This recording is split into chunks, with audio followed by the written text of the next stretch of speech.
We're back with Coach Lou Holtz this week. And Coach, it's great to see you. We got a lot to talk about. Yeah, we always do. I can say that. Things change so rapidly, but delighted to be here. Hope we contribute to the knowledge of the audience. Yes, and I love hearing your opinion on so many of the issues facing the country, especially some of the cultural issues. And one that I know is very important to you is our military. There's a recent story that was out by the Daily Caller. This woman who's in the Army Reserves, her name is Christina Winters. Actually not a woman, a biological male, but this individual posted to their social media account dressed in their official uniform, saying that his people are being erased. And we're going to play a clip for our audience to watch, and I'm going to get your reaction after that, Coach. Okay. My name is Christina Winters, and I am a captain in the Army Reserve. And I want you to know that you are seen, you are loved, you're appreciated. And I want you to know not to give up. So, Coach, this Christina Winters, who is a biological male, criticizing the Trump administration, saying that trans people are being erased, and doing this in a military uniform. They're in the Army Reserve. What's your take on this? Well, the way I was raised is you can say what you want, do what you want. Just leave me alone. Don't bother me. Don't bring it in. If you want to be gay, that's entirely up to you. If you want to be transgender, that's up to you. That doesn't affect me. It's not going to change the way I live or the things I believe. But what bothers me is a small percentage of people get to control the entire country. That's like the judges. A district judge can come out and make a decision that affects the entire country, and it was not meant to be that way. So all you try to do is find out what's fair and honest. Yeah, no question about that, Coach. I agree. And this person has also gone on to post on their social media account that they attended an anti-Tesla protest, that they have criticized DOD officials from that platform as well.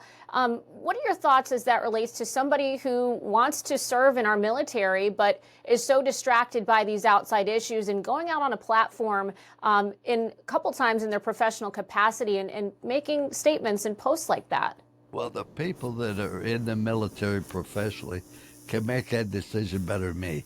I was in the military, and I learned an awful lot in the military. I learned more in the military than I ever learned in a college classroom.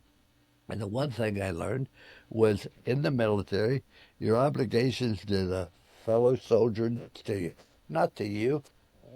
If you want to fail, you have the right to fail. You do not have the right to cause a fellow soldier to fail because you don't do everything to the very best of your ability. And having that respect among the military is critical to the success. I'm not saying as they do or they don't, but I can understand why they're making those decisions. You got to respect the people next to you and the person in the foxhole next to you. And Coach, you know, I think you and I both have such great appreciation for the men and women in our military right now. What do you think about the current leadership? Do you think we're going to get to a better place where, you know, we have fewer of these distractions, and unlike the last few years, we're going to see more focus on our national security and obviously doing the work that the military sets forth to do versus kind of focusing on these other issues like DEI? I think that we will have a very successful military if the media and other people will let them do their job. But they're always trying to tell what they should do, how they should do it, and that's not their role. Their role, you go, coaches coach, players play, administrators administrate, reporters report, and there can't be an overlap. The people who run the military cannot be taught or listened to or preached to about the way to run a military. Those people are professional. They know what they're doing. I acquiesce to their expertise. Yes, I agree with you on that. They are the experts here. Switching topics a little bit, but something that's both near and dear to our hearts, that's women's sports. I hate that we're still having this conversation, but women still facing battles with biological males in their field. And there's a story out of Maryland. At the University of Maryland, there was a fencing tournament taking place, the Cherry Blossom Tournament. Stephanie Turner is the biological female who is competing. She was then set up against a male, a biological male. Redmond Sullivan is his name. He switched to the women's team back in December, so not that long ago. Turner was very respectful. She took a knee. She said, you know, I can't compete against a biological male. I'm not going to do this.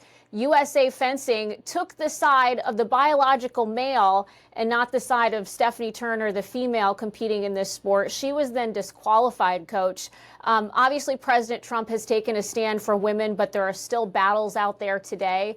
What do you think about this story and how this took place and the struggles that women face in these sports where they have to compete against males? I think it's a shame to a certain extent.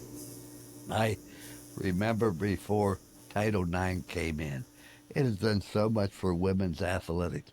Now what they're doing now, they're going to destroy Title IX.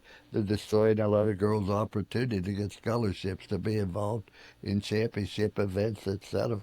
So if you want to be a male, then go play with the male, biological male. You can't say, okay, I'm a girl all of a sudden.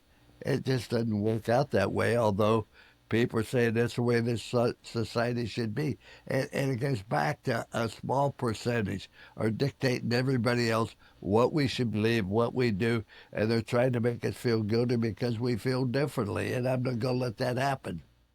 And I think this Stephanie Turner, who took that knee, and she did so in such a respectful way. I think she's going to be another vocal voice, standing up for women like Riley Gaines does. I'm curious, Coach, what your message would be to the young women out there and girls that may face an issue like this in the future, may be afraid to say something. What would you say to them?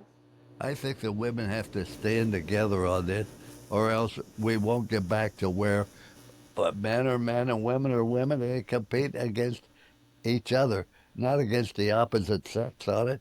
But the women have to stand up. So fortunately, some of them are standing up, and some of them are saying things very vocally. But too many times, we let the minority speak for the overwhelming silent majority. That is very true. And Coach, it's nice to hear this coming from a biological male. You know, there are a lot of men out there, too, that support these women and see what's happening and say, this is wrong. We shouldn't have men playing in women's sports. There's a number of reasons why this is dangerous. And on top of that, of course, you look at the years of dedication they put into their training to get where they are, and then to have to sacrifice that. It's such a shame. When I was growing up, if you competed against the girls, the men would never let you hear the end of it. Oh, you threw like a girl, you do this, you do that. Let women be women, men be men, and let's not compete against one another. But the men always put so much pressure on you that you didn't dare try to compete with the women. Coach, that is excellent words of wisdom, as always, from you, and such a pleasure to see you this week. Thank you.